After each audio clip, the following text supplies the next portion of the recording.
Papo com Cerealista, o podcast da SEDES, Associação dos Cerealistas do Rio Grande do Sul, em parceria com o portal Agronovas.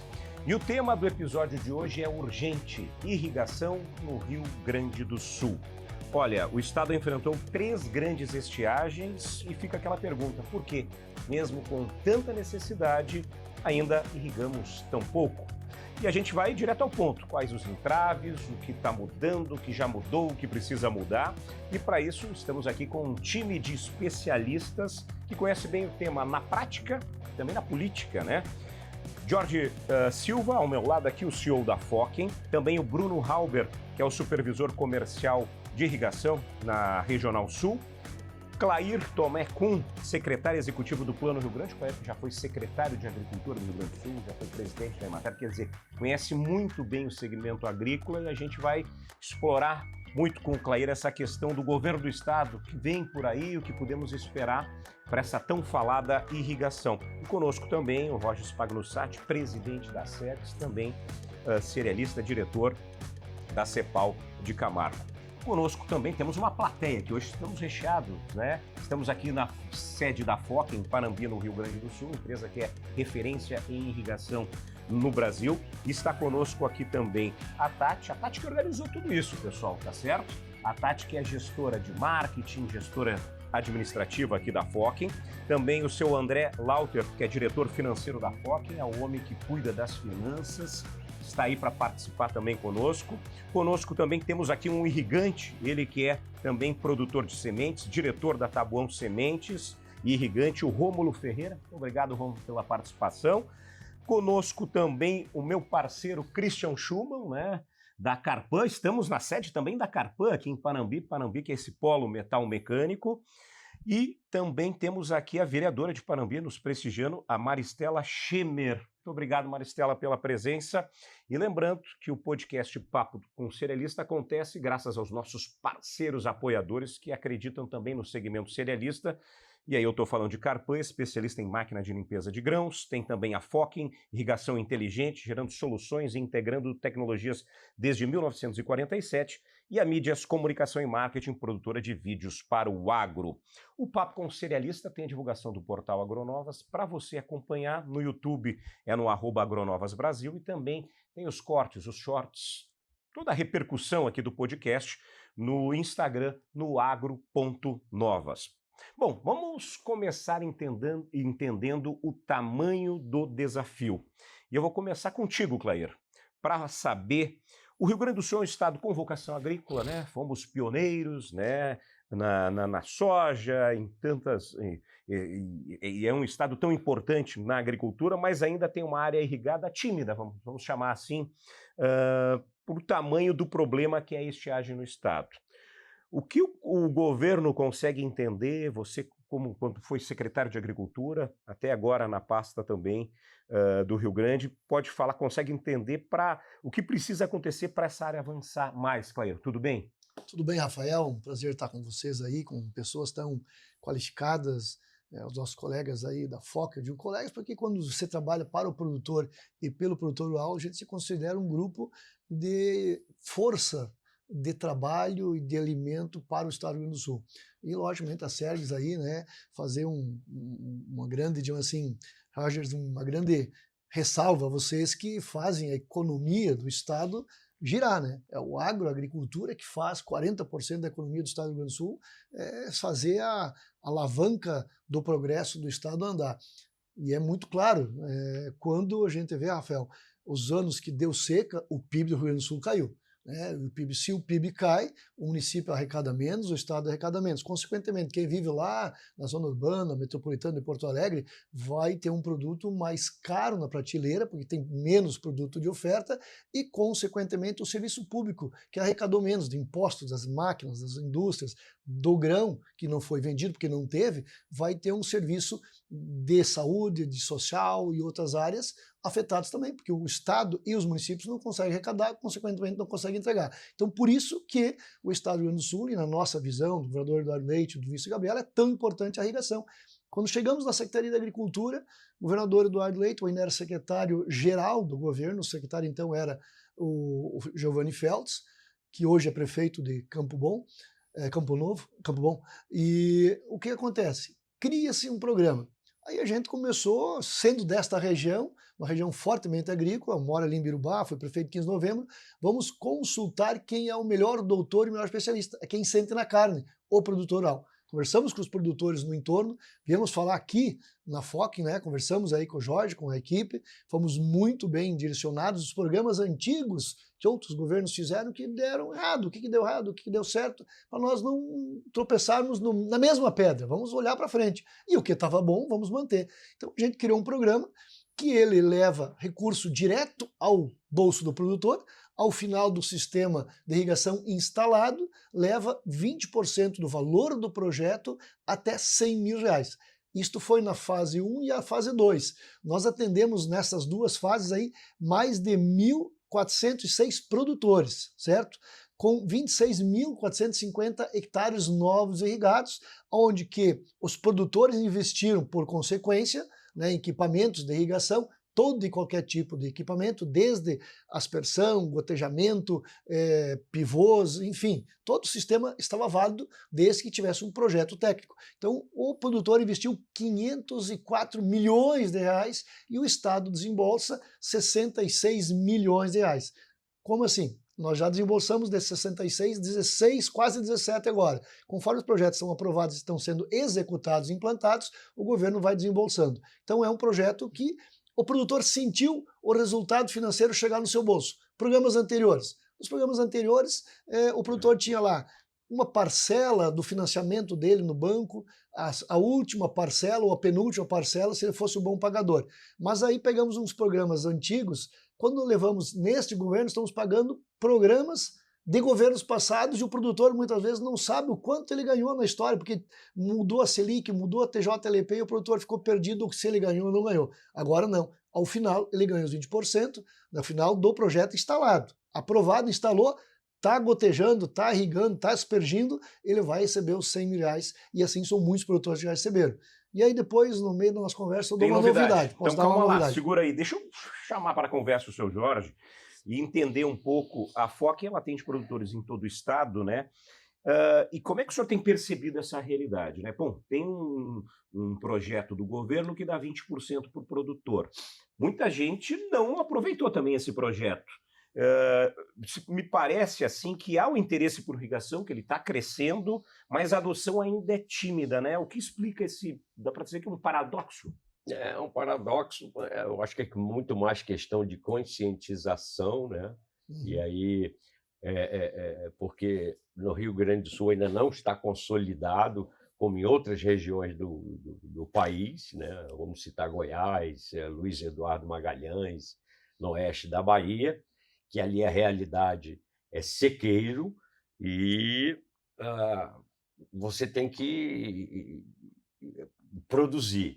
E para você produzir e sair das intempéries, das questões climáticas, de má distribuição de chuva, chover em áreas que antes não choviam, para você entrar no controle disso, você tem que fazer um uso da tecnologia. E a tecnologia é a irrigação. Ao contrário de que muitos pensam, né, a irrigação não é uma atividade, ela é uma tecnologia, uma segurança e uma melhor gestão da tua produtividade, que faz com que você produza muito mais na mesma área, sem ter que adquirir áreas novas ou abrir novas áreas, né, de cultivo. Então, para a gente simplificar, vamos falar aí de médias, porque cada estado tem uma média de produção devido ao solo, mas vamos falar aí em termos de 60 sacas de sojas. Então, é comprovado que com a irrigação como tecnologia adicional, uma boa correção de solo, uma qualidade de grão, controle de praga, controle de ervas daninhas e a irrigação, você já arranca com mais de 24 sacas. Então, por isso que você tem mega irrigantes, isso está consolidado, vamos chamar de Brasil Central, porque eles chegam a puxar quase 3 safras. No mínimo 2 safras e meia. Por quê? Ele está fazendo utilização de um recurso natural de forma controlada com tecnologia. Então, essa conscientização também precisa vir para o produtor gaúcho, porque ele sai correndo para comprar pivô, e aí, como minha avó dizia, a gente só passa cadeado na porta de casa depois que o ladrão arrombou. Então, aí eles se depararam com 3 períodos de estiagem longo e aí o cara vai ter frustração de safra, não tem jeito. O alimento é água, o grão é água, tudo é água, né? O alimento que menos tem água tem o quê? Eu não sou especialista na matéria, mas está aí a informação disponível para qualquer pessoa, que é no mínimo 35% do conteúdo é água. Uma melancia é 95%, 98%. Entendeu? O feijão, o arroz, tudo tem conteúdo de água. Então, você só vai ter produtividade se você tiver essa segurança de utilizar bem a tecnologia, né? Utilizar bem o recurso natural através de um pivô que vai te dar uma lâmina d'água controlada na necessidade certa para aquele tipo de cultivo que você está se propondo a produzir, né? Bom, Rogers, você está lá na ponta, comercializando grão, conversando com o agricultor, tem os seus clientes da CEPAL lá também, tem a Associação dos Cerealistas, que tem muitos sementeiros, muitos grandes produtores também. O que essa turma pensa com relação à irrigação? Por que não cresce mais a irrigação no Rio Grande do Sul?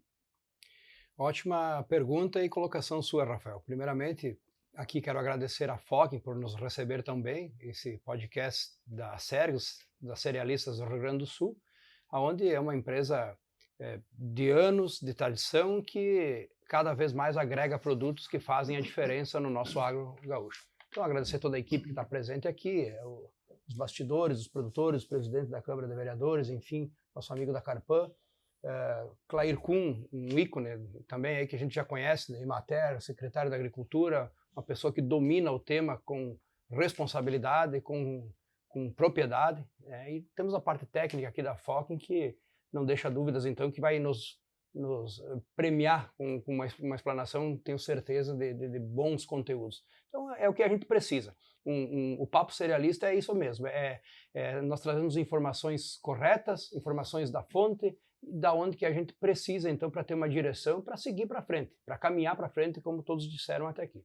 E nós, cerealistas, somos enganjados nesse ecossistema. O que nós precisamos? Precisamos que o produtor tenha condições, que o mercado ofereça as melhores tratativas comerciais para nós poder operar e fazer o nosso trabalho, né? Cada um ao seu modo, e nós como processadores de grãos, disponibilizar então esse alimento, esse grão para seguir para frente em todas as cadeias, que seja indústria, exportação e tudo mais.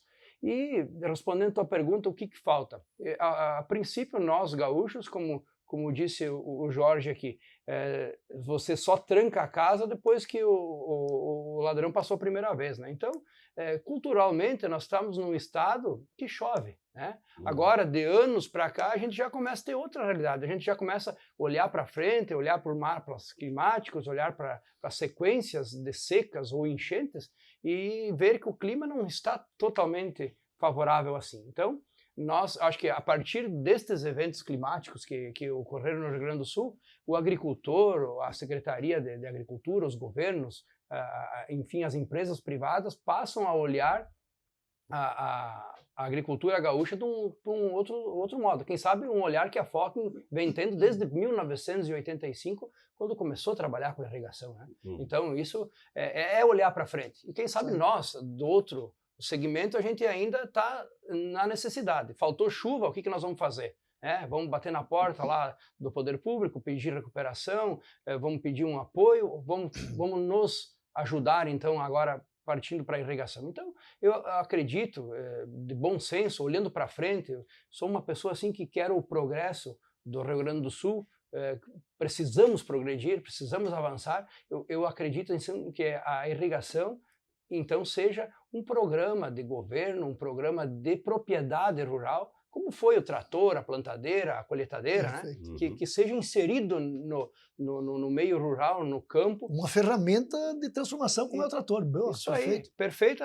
Eu penso que seja assim. A partir de agora, nós tendo essa visão de futuro, que as safras no Rio Grande do Sul nunca mais serão uniformes, e acho que a única certeza que a gente tem é essa. Tomara lá, Deus que eu esteja errado, né? Que sejam uniformes, mas o que a gente está vendo não é. Né? Então, acredito que essa conscientização, primeira coisa, você tem que sonhar, depois você tem que conscientizar e depois você tem que rascunhar, botar no papel e começar. E é uma questão também de prioridade, né? Eu sei que tem muitos agricultores que têm aquela central de máquinas, aquele maquinário lindo, né? Tem o pulverizador de última geração, tem uma grande colheitadeira. Agora, se não tiver produção, não adianta, né? E a irrigação vem antes disso, para garantir, então, essa produtividade. Então, começar a ter um planejamento melhor e pensar um pouco nisso, né? Nós tivemos na Assembleia e algumas críticas, inclusive ao programa, muitas vezes, mas vai dar recurso para o produtor vai receber 100 mil reais, isso é uma caminhonete nova. Não é uma caminhonete nova, é um investimento que nós estamos fazendo na economia do Rio Grande do Sul. Porque se o cara colhia, antes o Jorge falou, se o cara colhia 60 por hectare, se ele puder colher 80 na soja, nós já temos um ganho enorme, mas não é nem colher os 80, é garantir os 60 quando tem estiagem. E a outra, o milho, nós estamos colhendo no milho em torno de 150, a média do estado, não chega a dar 150, mas onde nós temos irrigação, nós estamos colhendo até 270, 300 sacas por hectare. E o milho é a base hoje da economia para proteína animal no Rio Grande do Sul. Quer dizer, o frango engorda porque tem milho, o suíno engorda porque tem milho. Não, tem os derivados, tem soja, mas o milho é a principal proteína. E aí tem um dado extremamente importante que o governador e nós puxamos da secretaria com o vice Gabriel. Bom, nós importamos ainda 30%, 40% do milho de outros estados. E aí tem outro problema. A divisa desse imposto vai para outro estado, não fica aqui. Então, o que nós investimos na agricultura, de fato é isso, é investimento. Se o produtor botou aqui 503 milhões de reais, o que ele botou de equipamentos comprando aqui na FOC, a FOC pagou imposto. Esse imposto ela gerou também emprego, e isso tudo gera economia do Estado. E nós só botamos, veja bem, entregou no cerealista, isso, entregou uma... Então, o filho do cerealista foi estudar em Passo Fundo. Isso, então, mas aí que tá. Mas o agricultor compra onde? O agricultor compra no município. O agricultor vai comprar ali a sua comida, o seu feijão, o seu arroz, especialmente se olharmos para um dado aqui, que o pivô foi 43% desses projetos aqui de 26 mil hectares, 43% foi pivô. A localizada é 14%, e aí nós temos outros aí na açúcar, algumas coisas, e o carretelo 8%. Mas um dado importante, para grãos, milho e soja, que é a nossa meta principal também, ele atingiu 57%, mas não deixamos de lado aquele pequeno produtor que pega os 20%, que ajuda demais, que é a pastagem pecuária, que é a bacia leiteira. Eu tenho dito isso, se não tem pasto entrando na boca da vaca, não tem leite saindo na teta, não adianta. E a propriedade de leite, ela gera imensamente o recurso para o município. E aí eu vou entrar depois, que deixar para vocês, vou jogar a bola aqui, que eu sei que vocês vão levantar, é a questão reservação de água e a questão ambiental. Mas eu tenho alguma coisa que o Estado está fazendo, mas deixa a turma falar. Mas deixa eu chegar com o Bruno e falar dessa parte técnica para entender o que trava, né, Bruno? Quando você conversa com o agricultor, tem a questão do licenciamento, o investimento, é a falta de planejamento. O que é? Quando você conversa com o agricultor, quais são as dores que você ouve do agricultor quando ele fala em irrigação? Boa tarde, Rafael, e aos amigos aqui presentes também. Os maiores gargalos hoje realmente são questionados pelos clientes, né, a parte ambiental realmente. A parte ambiental que é a dificuldade de você reservar essa água que na época de chuvas ela passa pelo rio, pelo córrego e vai embora, vai para o oceano, e você muitas vezes tem dificuldades em fazer um açude na área de APP, né, que é onde vai estar a água, maior disponibilidade da água. Então você precisa guardar aquela água do momento da chuva para que depois, no momento da seca, você devolva ela para a lavoura para suprir as necessidades das plantas, né? Outro gargalo também em algumas regiões do estado é a parte de energia elétrica, né? A falta de energia elétrica. Então o produtor hoje ele tem uma certa retração a investir em motores a diesel, porque o custo operacional do diesel é em torno de 2 a 3 vezes mais do que a energia elétrica. Então a gente tem os equipamentos que podem ser, né, movidos pelo movimento a diesel, mas poucos dos equipamentos vendidos hoje são a diesel, por causa do custo operacional a mais. Então, e a parte de crédito financeiro, né? Muitos produtores já sofridos de estiagens anteriores têm dificuldade ao crédito, porque eles estão muitas vezes endividados, descapitalizados. Então, qual é o produtor que segue irrigando, comprando equipamento mesmo em anos de chuva, né? É o produtor que já tem irrigação. Ele está capitalizado, não precisa muitas vezes buscar o crédito bancário, consegue com recurso próprio mesmo adquirir o equipamento. E, por outro lado, é o cliente que teria crédito, mas muitas vezes não busca por uma taxa de juro elevada. Também hoje a grande reclamação dos produtores é a taxa de juro, né, elevada, está em 12,5% ao ano. Embora, né, eu sou suspeito para falar, mas para irrigação é uma taxa que se paga, porque você produz 2 a 3 vezes mais com o pivô, com a irrigação. Então, você pagar 12,5% ao ano, né, é doído o produtor pagar 12,5% no montante do período do financiamento, pesa aquele valor todo que você vai pagar de juros. Mas, considerando que a irrigação produz bem mais, como eu falei, eu diria que ainda é aceitável para a irrigação. Fazendo uma leitura aqui, até eu acho que é o perfil de cada produtor. Falou de vários gargalos, mas pode ter certeza que o irrigante, o problema dele não é a descapitalização porque ele está tendo produção. O problema dele é a questão ambiental, que ele não consegue aumentar o número de pivôs dele, né? Isso. Então, Clair, diante desses gargalos todos, o que o governo está fazendo na prática, o que pode fazer, o que vai fazer daqui para frente para tentar resolver esse problema? Vamos lá, eu volto pro Jorge, uma conversa que tivemos lá na Expo Inter, quando lançamos a fase 1. Fase 1 andando, vou lá conversar com ele na Expo Inter, depois daquela chuvarada, aquela cheia maluca, e ele me disse assim, Clair, temos 2 gargalos grandes aí. É o meio ambiente, que não conseguimos reservar, e também temos ainda a questão de energia. Bom, questão de energia, o governo lança o programa Energia Forte no Campo, governo do Estado. O programa Energia Forte no Campo, ele usa uma outra secretaria, que é a Secretaria do Meio Ambiente, e a gente pediu para o governador, o programa Energia Forte no Campo, o governo do Estado está dando 20% para quem puxar a lista trifásica, é gratuito. Se o projeto custa 100 mil, o governo do Estado banca 20. Tá? A cooperativa que entrar no processo parceria tem que bancar 20. Então o produtor só banca 60. Ajuda muito. O município pode entrar no projeto e bancar 10. No mínimo 10, ele pode bancar 20, 30, mas no mínimo 10. Tem municípios que estão entrando com 10, 20%. Mas aí a gente mostrou, olha, ainda é gargalo a energia. E aí falando com a Coprel, que é a energia ali de Birubá, onde eu moro, o Jânio, que tem uma experiência muito grande, e o Jânio disse, Clair, o problema é o seguinte, não adianta nós ter na ponta para capacidade para dar os 20%, o Estado dá os 20%, mas nós precisamos também fazer as subestações.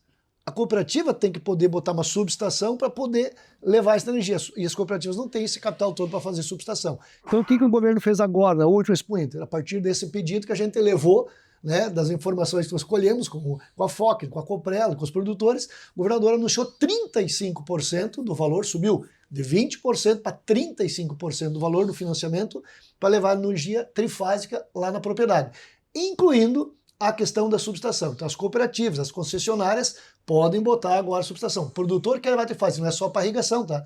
É para todo a luz trifásica que o produtor precisar. Mas a irrigação, sim, ela precisa trifásica. No projeto do produtor, quando ele faz o projeto, ele pode incluir também ainda a luz e a energia. Vamos lá. A cooperativa dá os 20%, o Estado dá 35%, estamos com 55%, o produtor só paga 45%. Estes 45%, se for irrigação, ele joga dentro do projeto de irrigação e ele ganha mais 20% no todo. Então ele pode chegar aí, veja que o Estado pode chegar aí a bem mais do que R$100 mil ao produtor. E por que foi também esses R$100 mil? Em projetos antigos, Rafael, o governo sempre exigia que o produtor ia no banco e tinha que financiar. Quando o produtor tinha que financiar, ele ia num banco, no outro, e às vezes era vinculado a um único banco. Agora não. Para poder ampliar esse leque, o produtor que já tinha irrigação e está capitalizado e não quer pagar esse juro exorbitante, digamos assim, e é verdade, ele tem capitalizado, ele vai lá e coloca o dinheiro dele. Não tem problema. Mas se ele não tem o dinheiro, teve um produtor que chegou num seminário que a gente fez, que foi interessante. Ele disse assim, secretário Clair, sabe o que eu fiz? Eu tinha 38 vacas. Eu vendi 12 vacas. Botei a irrigação com o meu recursozinho, porque eu estava descapitalizado, eu não tinha dinheiro em lugar de crédito em nenhum banco mais. Vendi as 12 vacas. As vaquinhas que sobrou, com o pasto que está irrigado, meus 4 hectares lá, eu estou conseguindo botar mais leite na teta para fora, dentro do balde, do que eu botava antes. Por quê? Tem comida, tem isso. Quer dizer, é isso. É gerar a capacidade. Isso vale também pensando no preço do valor da terra, né, Jorge? Que o valor da terra hoje é muito alto, se vale a pena produzir mais no mesmo hectare. Exatamente. Com isso você consegue verticalizar mais, você aumenta a produtividade e é um investimento. A irrigação ela se paga com essa alta de produtividade e a quantidade de safras segura que você tem durante o período de um ano. Então, tirando, vamos dizer, qualquer outra fator dessa equação, essa é a melhor receita. E é um equipamento que te dura, não é diferente de uma máquina agrícola que muito bem cuidada, muito bem tratada. Uma máquina agrícola vai o quê? 6 anos, estourando 7 anos, né?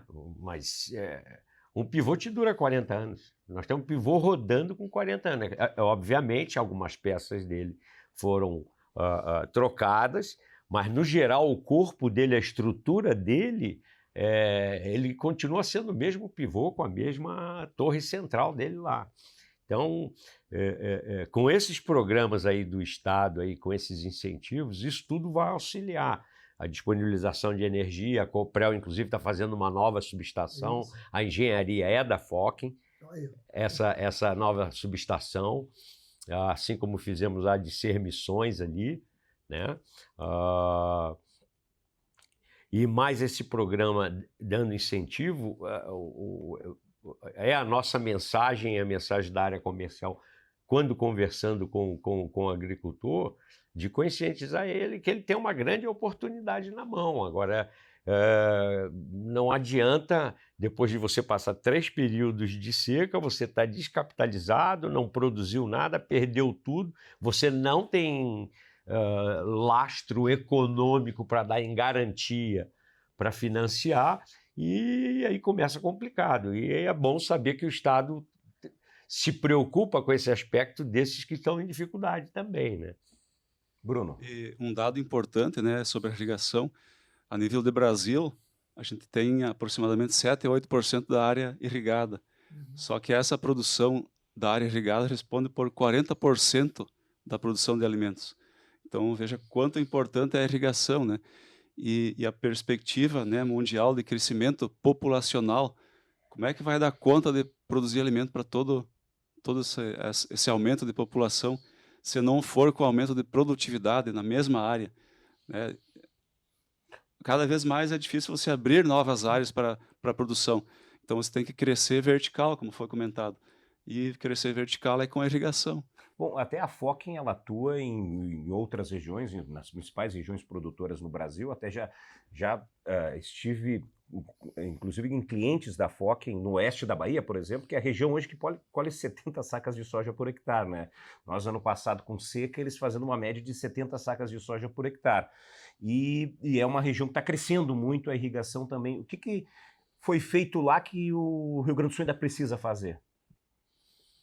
Olha, eu acho que lá, o que acontece? Lá a decisão tem que ser tomada, né? Ou você entra com um risco total por causa das condições de cerrado, o tipo de solo é diferente.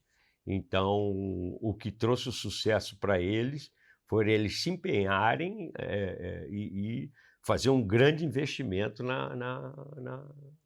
em equipamentos com tecnologia, não só desde o grão, mas até a fase da irrigação e depois de colheita, que também auxilia, né? As máquinas com tecnologia hoje acabam tirando muito mais daquele plantio que você fez, diminui a perda de grãos no campo, né? Pela colheita.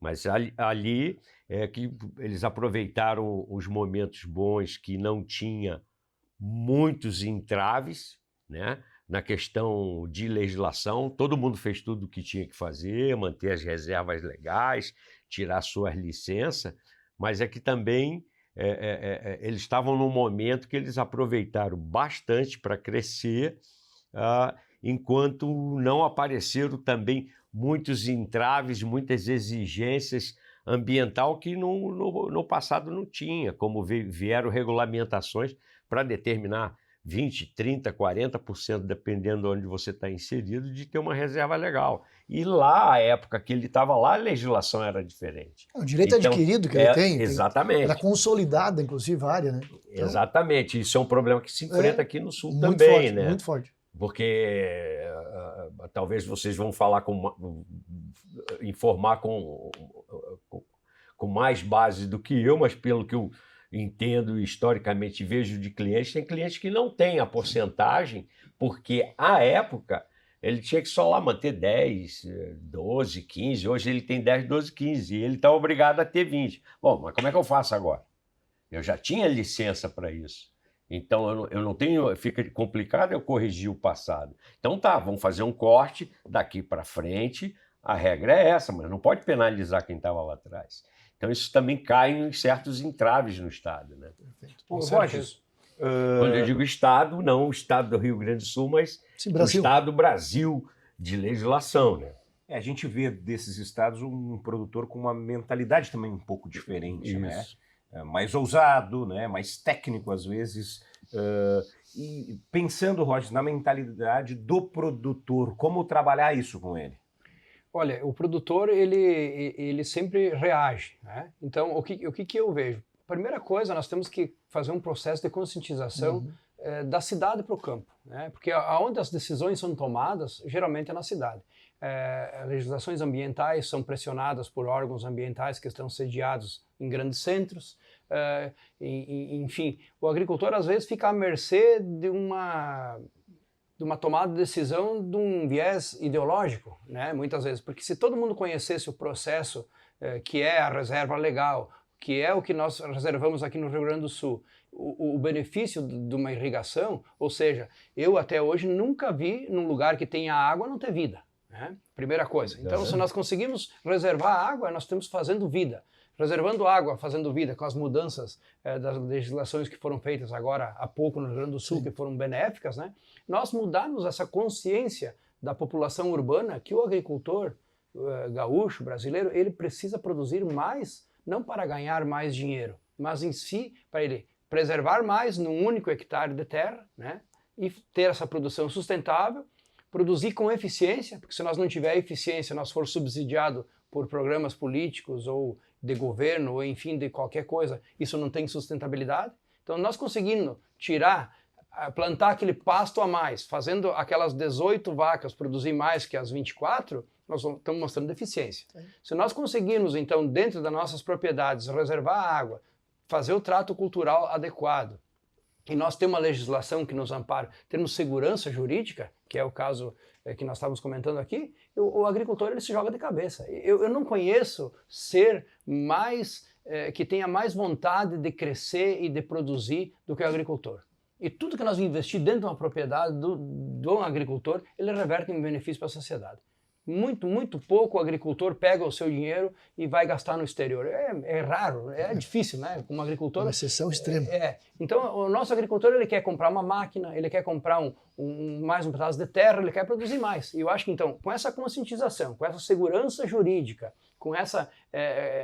enfim, esse trato que a gente deve dizer assim, ó, não, vamos reservar água, não vamos deixar a água passar pelo Rio Grande, por cima de casas, de propriedades, de um monte de lugar aí, que a gente tem, historicamente, a questão hídrica do Rio Grande do Sul, ela é altamente balanceada, não é balanceada, mas ela é suficiente, né? Então, se chove bem no Rio Grande do Sul. Então, se nós conseguirmos reservar mais essa água com políticas públicas que só amparem legalmente o produtor, eu tenho certeza que o produtor muda a consciência, assim, ó, de um ano para outro, e claro, nós precisamos olhar para frente, resolver esse passivo que nós temos aqui no Rio Grande do Sul, dessas safras que ocorreram, né? Estabilizar, organizar. Eu acredito que o sistema todo trabalhando em conjunto. Quando a gente vê um progresso, assim, vê a política sentando junto com a agricultura, com a indústria, com o comércio, que vê que essa engrenagem precisa estar em sintonia, precisa estar em sincronia, eu acho que as coisas mudam e mudam bastante. Então,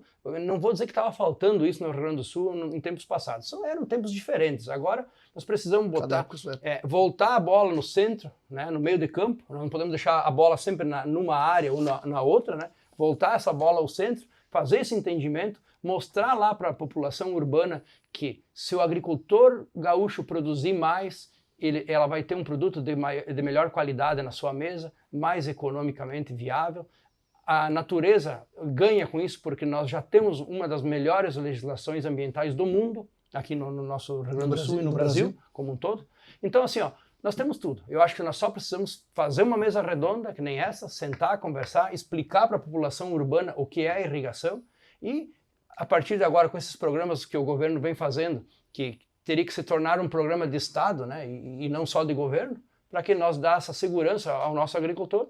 E eu acredito que nós, o ecossistema todo, ganha com isso. Então, eu vejo assim, eu sou muito otimista, eu vejo que o gaúcho, ele foi muito empreendedor, ele saiu daqui com o chapéu na mão e foi para o centro-oeste, desbravou e melhorou. Agora, esse gaúcho que está aqui, ele precisa, de novo, sentar, fazer um entendimento com toda a sociedade e nós voltar a tornar esse Rio Grande do Sul um estado muito melhor, muito mais forte do que foi lá no passado. Eu acredito que nós temos tudo para fazer isso, com uma boa conversa, com um bom entendimento, políticas públicas temos que ter gente que entende lá nos órgãos públicos, como Sim. Nós tivemos nosso secretário, nós não podemos mais ter cargos só políticos, né? Aqui é uma crítica construtiva aos governos, né? Precisamos ter gente técnica que entenda, que saiba o que é uma irrigação, em todos os pontos, né? Precisamos ter uma economia que saiba que o PIB é 30%, 40% do agro, que a hora que ele precisa investir no agro, que a hora que ele precisa segurar. Então, assim, se nós tivermos toda a cadeia em sintonia, eu acredito que essa nossa conversa aqui e esse nosso Rio Grande vai patrolar, vai passar por cima. Eu quero ir agora para o futuro, né? O que o governo está vendo para frente, mas em partes. Vamos começar com essa questão de reservatório, né? Eu lembro que na época da enchente, em maio passado, depois se falou muito em como reservar essa água. Essa água toda vai embora, né? E no outro ano vem a seca. Clair, se consegue fazer isso? Está muito distante? É pensar muito grande? Ou conseguimos, na prática, reservar essa água? Olha, nós, comentando essa questão ambiental, nós estamos com a legislação, então, para a construção de barragens, nós passamos a legislação na Assembleia Legislativa do Estado e a resolução do CONSEMA, através de uma pesquisa que a primeira vez na história do Rio Grande do Sul fez, né, lançou para toda a sociedade opinar. Se podia ou não fazer reservação e se é de utilidade pública produzir alimentos ou não. Que produzir alimentos, fazer barragens para produzir energia é considerado de utilidade pública e você faz a dessedentação humana, você faz barragem para dessedentação humana, é utilidade pública. Perfeito. Utilidade pública também é fazer barragens e APPs para poder fazer geração de energia. Perfeito. Mas não era utilidade pública você produzir, fechar um curso de água, barrar ele e pegar uma APP para poder produzir alimentos, que é o caso da irrigação. Você vai reservar, pôr água para irrigar, vai produzir alimento. Na mesma área que nós falamos antes aqui, foi muito bem dito pelo Bruno, na mesma área você produz o dobro e um pouco mais. Então, se você quer ganhar social e ambientalmente, você não precisa tirar uma área nova, você não precisa ampliar, não precisa crescer em cima de uma área de reservação ambiental, porque você tem já uma área consolidada.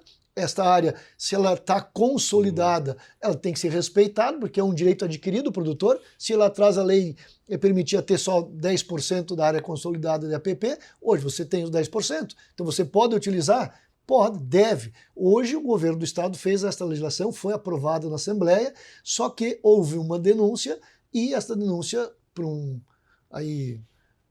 entidade dessas que não entende, fez a denúncia para o Supremo está julgando. Está difícil, a Procuradoria-Geral do Estado está mostrando que tem ganhos, que o meio ambiente ganha com isso. Por exemplo, se você tem um curso de água num riacho, certo? E a cada lado você tem 15 metros de APP. Se você barrar lá embaixo, esse curso de água, em vez de estar numa linha reta e ter 15 metros só, em torno de 100 metros, vamos supor que tivesse 1 hectare de APP. Agora, se você barrar lá embaixo, no curso da água, e reservar essa água em tempos de chuva, que vai acumular, sei lá quantos milhões de litros ali, mas vai ocupar 3, 4 hectares, né, vai dar aquele círculo, né, aquela meia-lua, você vai botar 10, 15 metros ao redor para fazer a bordadura de 3, 4 hectares, não mais de 1. Então, se tu tinha 1 hectare de APP, você vai ter um ganho de praticamente 3 hectares de APP, e o produtor vai ter água. E, aliás, o que o Rogers falou antes, naquela água, daquele açude imenso de 3, 4 hectares, 5, sei lá quantos hectares, você vai ter lá o pássaro migratório chegando, você ter na mata ciliar o passarinho comendo a pitanga, a cerveja, quer dizer, tu vai ter um ecossistema que não tinha antes. Quer dizer, é ganho ambiental. Isso que nós, o governo do estado, está tentando provar em Brasília, porque a legislação federal é maior do que a estadual, nós temos que sempre cumprir ela, por isso que é tão importante o legislador.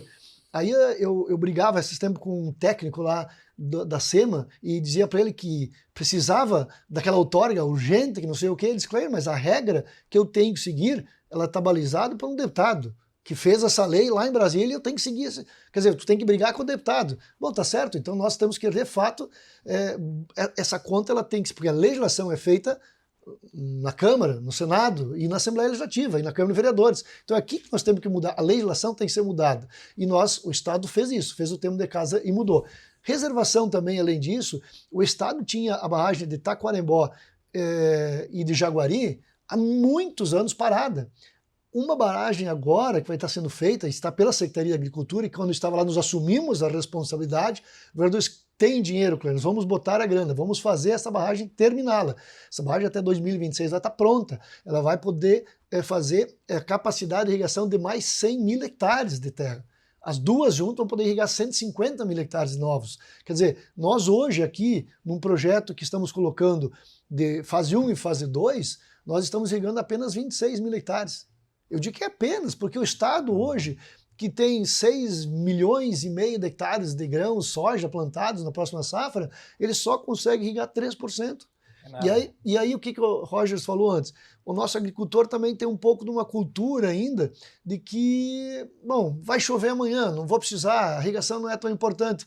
É o que o senhor também falou antes. Bom, ele é uma peça fundamental na minha propriedade. Eu, quando fiz 32 seminários, enquanto fui secretário de Agricultura do Estado, viajei esse estado mostrando aos agricultores que se você tem 10 hectares de milho plantado, se você colhe naqueles 10 hectares 150 sacas de milho por hectare, não é um problema se você tirar 2 hectares que tem condições, mesmo que seja área boa, mas se tem condições de reservar e fazer um açude, uma área que é plantada, não é APP, mas ela é plantada, também pegar aqueles 2 hectares, reservar a água ali, porque aqueles 2 hectares, irrigando 8, você chega a 250 sacas de milho por hectare. Então, se você colhia 150 em média por hectare, com a irrigação, perdendo uma área de 2, porque às vezes o produtor acha que ele perde 2 hectares se ele reservar água, que eu não posso plantar milho nesses 2. Sabe o que ele faz? Ele vai lá muitas vezes e compra mais 5 hectares do vizinho, para ampliar a produção final. Quer dizer, colher mais 1.500 sacos. Vou ter que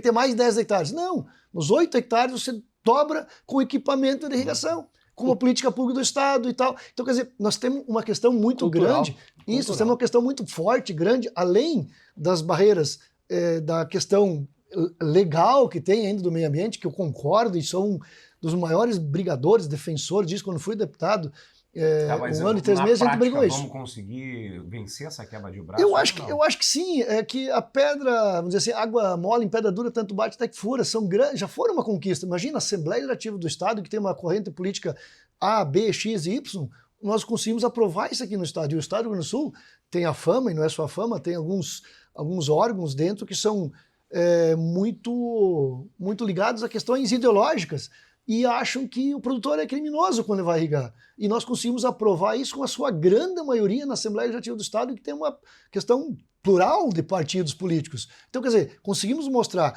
E aí tem um trabalho de vários outros deputados, de várias lideranças que nos ajudaram nisso. O governador liderando esse projeto, o vice-governador Gabriel Souza, que botou a pesquisa pela Secretaria de Meio Ambiente para o público poder opinar. E aí nós, produtores, e você, cerealistas, todo mundo foi importante nisso. Vamos opinar, vamos lá mostrar. E estamos dispostos a melhorar isso cada vez mais.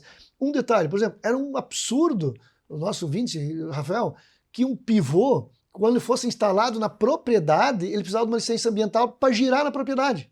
Quer dizer, a Fokin faz um pivô aqui, ela tem que ter a licença ambiental para fabricar o pivô.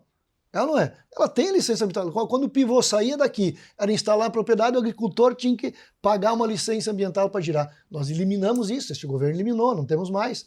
Aqui me falou aquele dia, não, mas é um absurdo, nós eliminamos, a legislação eliminou. Então, quer dizer, tem outras coisas menores, por exemplo, fazer outorga. O sistema, hoje, na Expo Inter, quando eu ainda estava secretário, na Expo Inter da reconstrução, da enchente, nós assinamos um decreto com a presença do governador, do vice-governador e a SEMA. Busquei com eles. Nós temos que agilizar o sistema do CIOT. O CIOT é um sistema lá burocrático, travado, obsoleto, dentro da Secretaria do Meio Ambiente, que não funciona. E a Secretaria Mais de Crédito tem razão. Nós vamos mudar isso. Vai entrar um sistema novo, moderno, está sendo desenhado, acho que em 6 meses, no máximo 1 ano. 6 meses, 1 ano. Mas ainda vai ter isso. Mas aí o produtor vai poder fazer em no máximo 24 horas, ele declara, ele usa o sistema e vai ter a sua licença de outorga. Essa é a meta e a determinação do governador Eduardo Leite. 6 meses. De 6 meses, não, o quê? 24 horas. Hoje leva 2 anos. Em 24 horas ele vai ter a licença dele. Esta é a meta para o futuro. E já tem um decreto. Na prática, quando consegue colocar em prática esse projeto? Não, provavelmente imagina assim em 6 meses, mas pode levar um pouco mais. Ele já está sendo trabalhado faz em 6 meses, porque o sistema tem que migrar e tem que encaixar todos os detalhes, que nem o governador, tem que ter todos os nós atados com os sistemas nacionais também. É o sistema gaúcho com o sistema nacional. Então você tem que integrar tudo isso.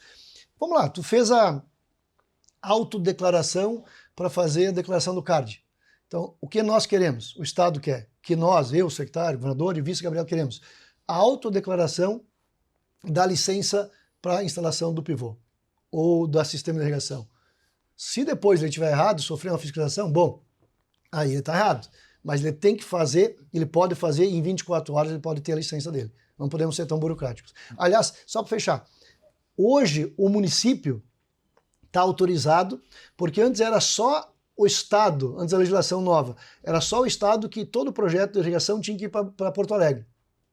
Indo a Porto Alegre, vamos supor que tinha 40 técnicos analisando. Hoje, cada técnico de cada município que tem o sistema ambiental legalizado pode fazer a legalização e a liberação de barragens de até 25 hectares de lâmina de água. Bruno. E como é importante, né, você ter um licenciamento ou um sistema de outorga que seja ágil, porque muitas vezes isso é cultural, né, o produtor, esse ano está chovendo, vou deixar a irrigação para ano que vem. Só que se a outorga demora 2 anos, como é que ele vai deixar para em cima da hora? Então, tendo essa agilidade, muitas vezes o produtor liga, preciso comprar um pivô, quanto é que custa? Aí, questão, se o senhor tem já energia, já tem outorga, daí, né, às vezes o cara não está muito bem informado. Hoje, na prática, quanto tempo do interesse até a instalação do pivô na propriedade? Caso muito a caso. variável, né? Caso a caso. Você precisa fazer a SU de represa ou se é uma captação direta de rio, captação direta é mais rápido. Então é muito variável, desde 2 anos, às vezes até em 6 meses consegue. Mas você precisa uma outorga, 2 anos. Agora, veja bem, olha, o que ele falou, hoje é 2 anos. Nós vamos levar isso para 24 horas. E aí sim a gente vai conseguir aumentar a área irrigada, porque o produtor vai ver que está chegando uma seca, ele vai fazer. Ele vai pedir outorga e vai comprar o equipamento para aquele ano ainda ele vai conseguir irrigar. É que tudo é um retorno, né? Você tem um investimento, você quer uma previsibilidade de retorno, porque você não vai investir para, quem sabe lá, quando vai ter o retorno, né? Então, acho que é essa a decisão que vai Como é que está sendo feito? Sistema IA, Sistema de Inteligência Artificial. Porque nós levamos uma série de horas e horas de análise, de vai documento, volta documento. Aí o analista de Porto Alegre, eu ficava louco com isso. Eu sou gestor, fui prefeito, o prefeito consegue resolver mais rápido, né? Rafael, tu me conheceu lá em 15 de novembro. Eu sou muito inquieto, então tem uma análise de um e-mail que foi por meu analista. O analista olhou, levou 2 dias para mandar de volta, chegou no escritório, o escritório que está fazendo o projeto para o produtor não achou o produtor naquele dia, leva mais uma semana. Aí você é tão burocrático agora no sistema novo, através do sistema de inteligência artificial, o produtor vai lançar os dados, ou o técnico vai lançar os dados, e os dados vão vir direto na hora, mostrando para ele. Porque nós temos às vezes, alguns analistas que tinham mania de fazer o seguinte: pegava o projeto do seu Rafael e olhava o projeto do seu Rafael, achou o primeiro problema lá, faltou aqui a licença Y, e mandava de volta. Aí teu técnico analisa a licença Y, manda de volta, ele continua, mas a licença X também. Não analisava todo o processo, porque era muito burocrático, muito sei lá. Então não, agora o sistema de inteligência artificial vai analisar tudo numa pegada e vai te mandar de volta. E aí tu vai E a gente passar vai tudo. conseguir enxugar o poder público dessa forma? Vai. É uma determinação, vocês vão ver que ano que vem nós vamos ter muita transformação em várias áreas do governo do estado, mas especialmente nessa ambiental. Aliás, quero elogiar aqui a secretária Marjorie, tá? Eu tenho dito isso em todos os lugares. Eu fazia os seminários de agricultura com uma condição, que a Marjorie fosse junto, ou o secretário adjunto, o Camardelli. Por quê? A maioria dos problemas endereçados aos produtores, 700, 800 produtores, eram endereçados na questão ambiental. Tinha produtor que me dizia o seguinte: Clair, eu quero irrigar 100 hectares. Para mim até os 100 mil é importante, mas num ano, se eu tiver licença e outorga em 6 meses, num ano tira esses 100 mil. 100 mil é insignificante. 100 mil se torna insignificante. Cara, não é que não precisa, mas é tão importante a outorga. Eu entendi o que ele quis me dizer. E por isso eu passei a levar. Então a Marjorie e o Camardelli foram tão importantes por essas transformações, foram porque consegui convencê-los de ir comigo e eles, na sua capacidade de entendimento, também estão modernizando, né? Por uma determinação, por óbvio, do governador também e do vice Gabriel, mas estão modernizando. E fecho dizendo o seguinte: a agricultura e o meio ambiente é uma questão umbilical. Se nós não trabalhar isso junto, em conjunto, e sentar na mesma mesa, resolver o problema, nós vamos ter problemas. Mas nós estamos sentando. E o teu programa é bom para isso, levar isso para fora. Eu já ouvi de vários produtores, nós não precisamos de subsídio, nós precisamos de condições para instalar a irrigação. Isso aí. Porque esses 100 mil é importante, Sim. mas mais importante é conseguir instalar a irrigação, né? E o ideal é que a gente tivesse, que cada propriedade pudesse irrigar pelo menos 30% da área da propriedade, né? Nós tivemos semana passada com o seu Jorge, um produtor aí que a gente está finalizando de instalar mais 4 pivôs. Com esses 4 ele vai chegar a quase 80% da área irrigada. Não é tão grande a área dele, mas para a propriedade dele, vê que maravilha. É uma segurança. Né? Segurança, né? Melhor seguro agrícola é ter irrigação. Agora, Bruno, a gente está falando em sustentabilidade, né, em questão ambiental, e o pivô de irrigação, o sistema de irrigação também evoluiu muito, né? Evoluiu, hoje a Focking, por exemplo, tem uma tecnologia do manejo inteligente, onde se sabe quando, quanto irrigar, o uso racional, né, dos recursos hídricos. O que tem hoje de tecnologia em sistemas de irrigação? Hoje a gente oferece aos nossos clientes, né, esta facilidade de quando e quanto irrigar, porque tão importante como ter a irrigação é saber manejar ela, saber pilotar a tua máquina, né? Então, muitas vezes existe aquele que irriga de menos e tem aquele que irriga de mais. Então, ele pode estar desperdiçando energia, está desperdiçando a água que ele tem lá no reservatório dele e está deixando de produzir também. Aquele que irriga de menos está deixando de produzir, de tirar tudo aquilo que o equipamento pode fornecer para ele, né? Então, é uma facilidade que ele consegue ter, né, a partir das ferramentas que a gente disponibiliza online, em tempo real, a quantidade que ele precisa aplicar de água de acordo com a fase da cultura que está embaixo do pivô. Então, é uma facilidade muito grande que tem hoje na mão, né? Muitas vezes o produtor falava antigamente: eu vou comprar o pivô e aí como é que eu vou manejar? Então, hoje está tudo muito mais fácil, né? Na palma da mão, pelo celular, pelo aplicativo, ele consegue ter tudo isso aí a disponibilidade dele, né? Tá certo. Deixa eu abrir para a plateia aí. Alguém tem alguma pergunta? O Christian Schumann participa sempre dos nossos podcasts. Eu gostaria da sua participação, Christian. Estamos na sua cidade aí também, sede da Carpan aqui. Por favor. É uma alegria receber todos aqui no nosso município. Um município também pujante, né? Muita indústria, desde a parte de irrigação, a parte de equipamentos de transporte, secagem, armazenagem, todo nesse sentido.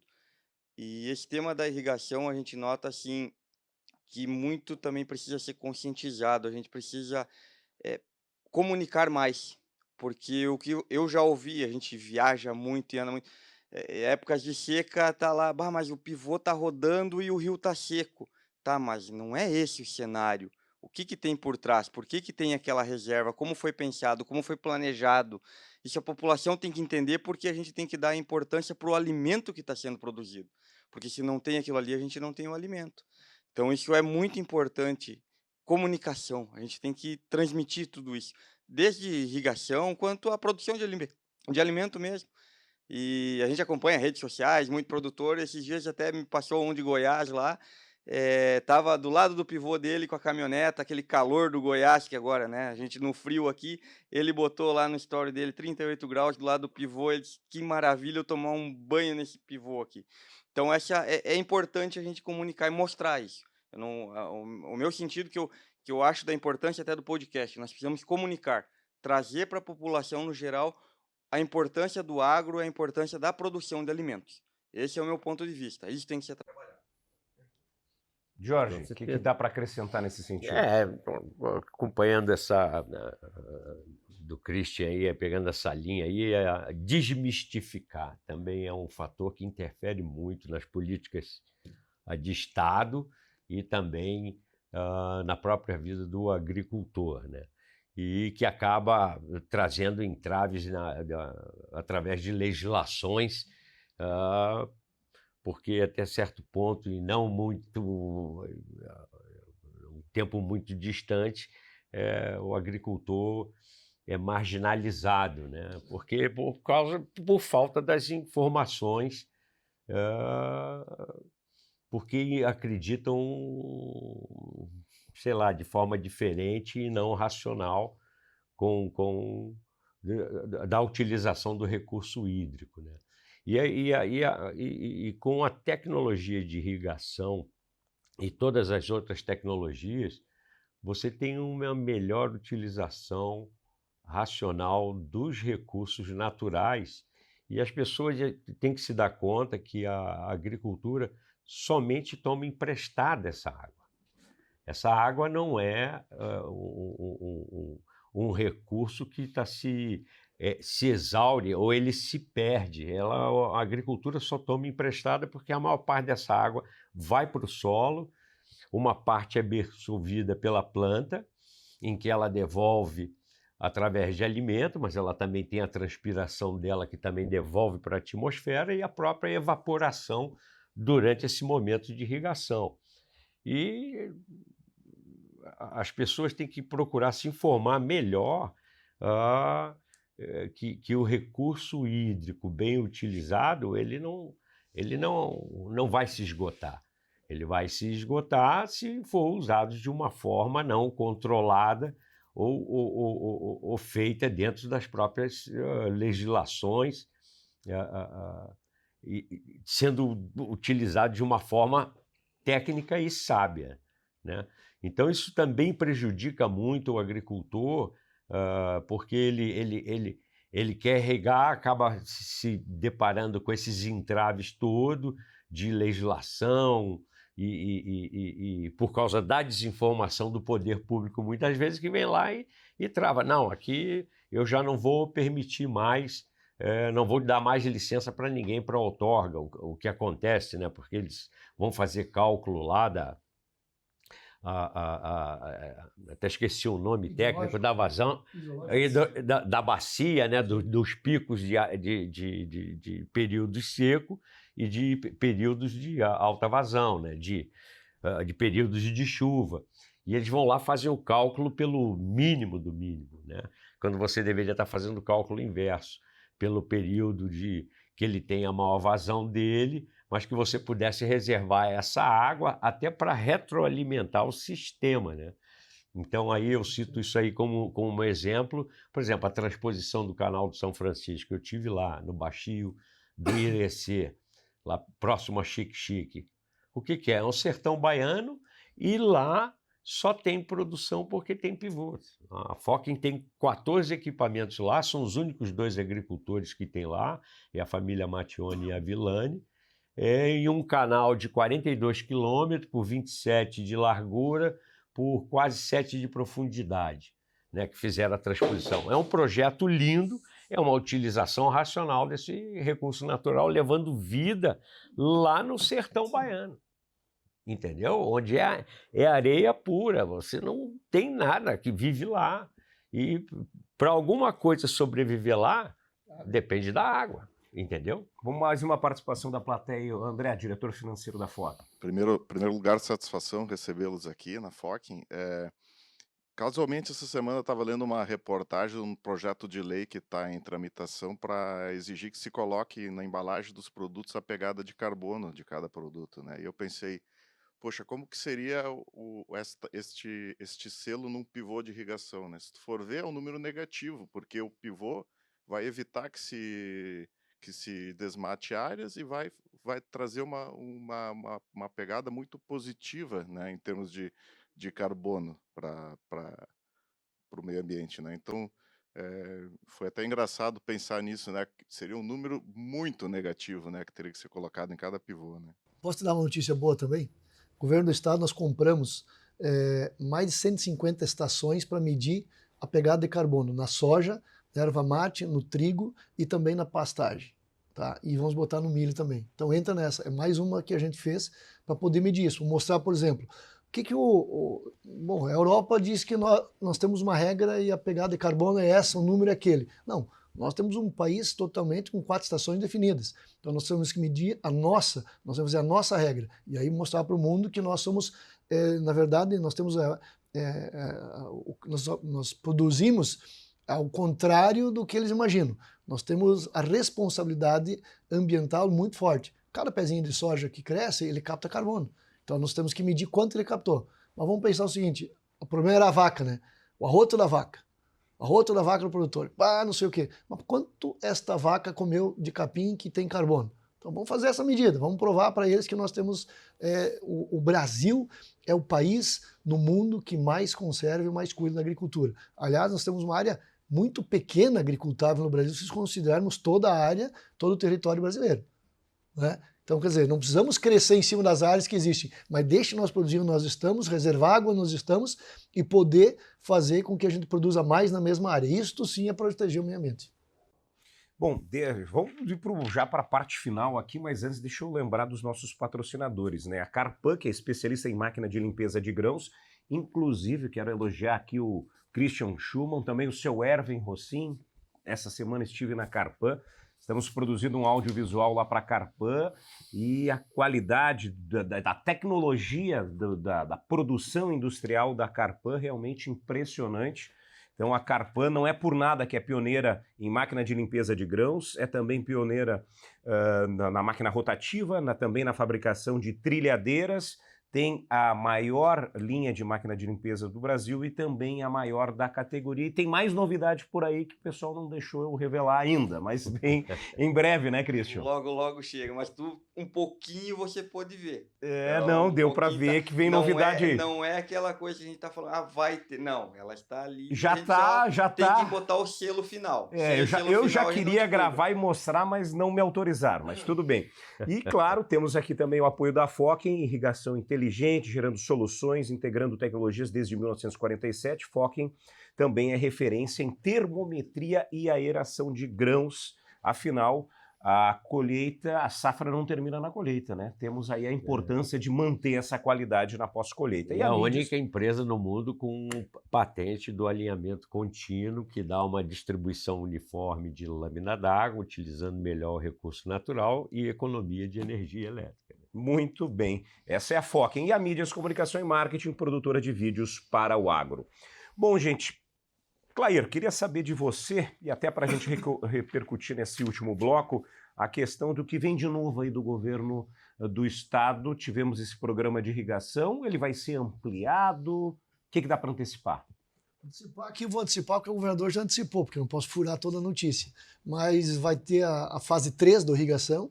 A fase 3 vai ter uma melhora ainda no prêmio, que era de 20% até 100 mil, vai ser de 20% a 150 mil reais que o governo do estado vai investir. Por que isso? Porque viu o resultado e o projeto que nasceu pequeno, veja bem como nasceu. Ele nasceu 20% até 15 mil. Aí nunca vou esquecer que o governador disse assim, eu pedi 100 mil, né? 20% para 100 mil quando estava secretário, junto com o Giovanni. E o governador disse o seguinte, Clair, vamos testar primeiro isso. Tá certo ele, vamos testar. Se funcionar eu vou gradualmente ampliando. E ele viu que está funcionando, o Gabriel é um grande apoiador nosso nesse sentido, do agro, da agricultura, e então esta é a notícia que posso dizer. Mas no meio ambiente vem mais notícias boas também, ainda nesta área, E aí eu vou deixar para a secretária Marjorie também lá na frente, um dia tu pode convidar ela, eu me comprometo em trazer ela junto, se eu achar importante o teu Com podcast. certeza. Eu acho que é importante ela estar junto, e ela vem, o Camardelli, até para... Vai sofrer um pouco, mas é Não, importante. mas a equipe hoje, ela tá tão transversal, e a gente trabalha tão junto que a gente está entendendo, e todos entenderam que o agro é a mola propulsora do Estado do Rio Grande do Sul. Sim. Né? O governador tem liderado isso, o vice Gabriel, e o time todo segue nesta linha. Claro que não se esquece nenhuma outra área, não se esquece não deixamos ninguém para trás, mas o que puxa... O meu pai, falecido pai, dizia o seguinte, que tá puxando a carroça na frente, filho, é os 2 cavalos aí. Não esquece de estar bem, tem que estar bem cuidado, tem que ter água, tem que ter comida, tem que estar forte. Então o agro é isso, ele tem que estar forte, é o que puxa nós para frente. Isso o governo tem enxergado. Então, por isso eu tenho certeza, já deu a notícia de 35% na energia forte no campo, que era uma demanda que o Jorge tinha cobrado, que aí não adianta, não tem, falta energia, né? A questão ambiental, cobraram bastante isso, e não só você, mas todos os agricultores cobraram, né? Tá aqui os agricultores com os alta, né? Então, quer dizer, nós estamos assim, é isso, nós vamos olhando que o agricultor, que a sociedade está pedindo, e nós vamos tentando moldar um governo para deixar um plano de Estado, e não só um plano de um governo. Importante. Rogers, ouvindo isso que vem de novidade por aí, dá para ter um pouco de otimismo? Com certeza. Esse entendimento já é um grande passo. Falasse da secretária Marjorie, fez um excelente trabalho nesses anos que passaram, a gente conhece ela já, fizemos trabalhos em conjunto com as nossas empresas. Então, assim, nós precisamos, o que a gente vem conversando aqui, é botar a bola no centro de campo, colocar as prioridades e ver que o resultado é a produção de alimento. Então, quando ganha o alimento, toda a cadeia ganha junto. Então nós precisamos só de previsibilidade. O agricultor precisa de previsibilidade, a cerealista precisa de previsibilidade, a indústria como um todo ela quer previsibilidade porque é um sistema que se aporta recursos, material humano, enfim. Quando nós tivermos determinados aonde é que nós queremos chegar, com certeza o caminho é mais tranquilo. Então, parabenizar a tua equipe, parabenizar por esse incentivo que está dando às cerealistas do Rio Grande do Sul, mostrar também a nossa força aqui dentro do Estado, a nossa importância com os nossos mais de 75 associados na Acergs. Praticamente 50% da produção passa, mais de 50% passa pelos cerealistas gaúchos. Nós temos números firmados que 33% da soja gaúcha passa por dentro da Acergs. Então a gente sabe que não temos todas as cerealistas associadas, né? Mas temos um bom número. Então contribuímos com os nossos corpos técnicos, são mais de 500 profissionais no campo ajudando na produção, orientando, colhendo, aprendendo e enxergando esse Rio Grande que a gente sabe que pode ser melhor do que já é, que já vem evoluindo muito nesses últimos anos e nós queremos fazer parte disso. Ajudando, construindo e trazendo sempre um otimismo, respeitando as leis ambientais, respeitando todo o ecossistema e valorizando o principal ativo desse estado, que é o nosso produtor rural. Sem o nosso produtor rural a gente não avança. Então nós precisamos de uma política de Estado, de governo, que dê segurança ao produtor. Eu, particularmente, estou brigando muito, mas muito mesmo, pela subvenção ao seguro rural. É tão importante quanto a securitização, eu venho dizendo em todas as entidades e todas as portas que eu estou batendo, que nós precisamos reestruturar o seguro rural no Rio Grande do Sul. Perfeito. E em cima disso, se nós tivermos já uma irrigação, já é um excelente seguro rural. Imagina esse produtor que tem 80% da área irrigada. Esse cara não precisa de seguro. Dorme tranquilo. Dorme tranquilo. Então acho que é por aí o caminho. Agora, para encerrar com o Bruno, se você pudesse encaminhar agora um pedido aí para o Clair levar lá para o governo do estado para melhorar esse projeto de irrigação, o que tem que pedir?